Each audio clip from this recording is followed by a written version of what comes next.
السلام علیکم ناظرین اس ویڈیو میں بات کروں گا کہ خربوزہ کے انسانی صحت پر کیا اثرات ہیں۔ خربوزہ گرمی کے موسم کا مشہور پھل ہے۔ دنیا کے تمام گرم ملکوں میں اس کی کاشت کی جاتی ہے۔ پاکستان میں گرم و خشک علاقوں میں دریاؤں کے کنارے اگایا جاتا ہے۔ اس کی بیل کو پانی کی بہت ضرورت ہوتی ہے۔ خربوزے کی فصل 3-4 مہینے میں تیار ہوتی ہے۔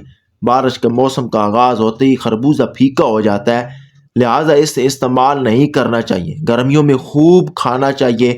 اتباع کی رائے میں خربوزہ سہ پیر کو کھانا چاہیے، مگر کھانے کے ساتھ بھی کھا سکتے ہیں۔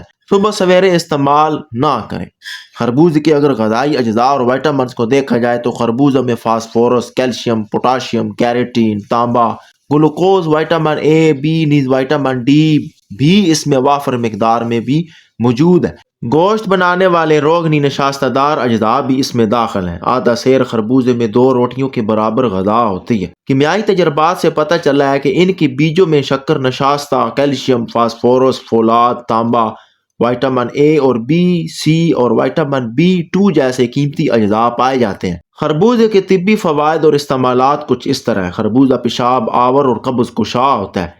خربوزے کے اندر تیزابیت کم کرنے والے اجزاء کافی مقدار میں پائے جاتے ہیں۔ جن لوگوں کے خون میں تیزابیت ہو ان کو خربوزہ ضرور استعمال کرنا چاہیے۔ یہ پتھری کو توڑ کر خارج کرتا ہے اور گردہ مثانہ کو صاف کرتا ہے، بدن کی خشکی کو دور کرتا ہے اور تری پیدا کرتا ہے۔ جو لوگ خشکی کا شکار ہے خربوزہ انہیں ضرور استعمال کرنا چاہیے۔ اتباع کے قول کے مطابق خربوزہ کھانے سے دل و دماغ کو فرد حاصل ہوتی ہے۔ نکات، لاغری اور دبلا پن دور ہوتا ہے۔ خربوزے میں ایسے جزء ہیں کہ جس سے دانتوں کا میل صاف ہو جاتا ہے اور یرقان میں بھی خربوزہ مؤثر ثابت ہوتا ہے۔ خربوزے کا سب سے عام کام معدے، آنتوں اور غذا کی نالی کی خشکی دور کرنا ہے۔ آنتوں میں رکے ہوئے زہریلے فضلے کو خارج کرنا، قبض دور کرنا، جسم کا رنگ نکھارنا ہے۔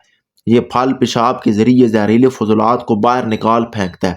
خربوزے کھانے والے کے گردے صحت مند اور صاف ستھرے رہتے ہیں۔ عورتوں کو اگر ایام کے دوران پیشاب کی جلن اور سوزش کی تکلیف ہوتی ہے ان کے لیے خربوزہ غذا بھی ہے اور دوا بھی۔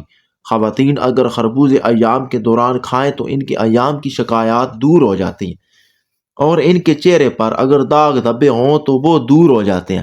دودھ کی کمی ہو تو یہ اس کی کمی کو پورا کرتا ہے۔ اگر کوئی شخص درد گردہ میں تڑپ رہا ہو تو خربوزے کے 1 تولہ خشک چھلکے 1 پاؤ عرق گلاب میں جوش دے کر اسے چھان لیجئے، پھر اس میں 3 ماشا کالا نمک ملا کر مریض کو پلایا جائے تو فوری افاقہ ہوگا۔ اگر چہرے پر داغ دھبے ہوں تو خربوزے کے خشک چھلکے دال، مونگ یا بیسن میں پیس کر اس کا لیپ بنا لیں، پھر اس لیپ کو پتلا کر کے داغوں پر لگانے سے چہرے کے داغ دھبے اور کیل مہاسے دور ہو جاتے ہیں۔